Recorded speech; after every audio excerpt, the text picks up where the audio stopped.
వరుస ఫ్లాపులతో తన hero image ని చేజేతులా డామేజ్ చేసుకుంటున్నాడు సునీల్.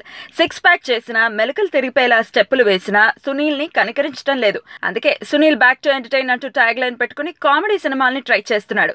ఆ కోవలో వచ్చిన జక్కను కూడా సునీల్ ని నిరాశపరిచింది. ఇప్పుడు ఈడు గోల్డ్ అహె అనే సినిమాలో కామెడీ చేద్దామని డిసైడ్ అయ్యాడు. వీరుపోట్ల దర్శకత్వం వహిస్తున్న ఈ చిత్రం దసరాకి విడుదల కానుంది. ఇప్పుడు టీజర్ ని బయటకు తీసుకొచ్చారు.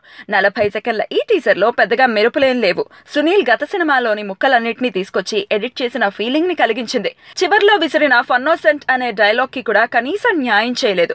సునీల్ మళ్లీ రొటీన్ దారిలోనే నడిచినట్టు అర్థమవుతోంది. మొత్తానికి ఇదో నిరాశ కలిగించిన రొటీన్ టీజర్. ఆ కొత్తదనం సినిమా కోసం దాచేశారేమో మరి.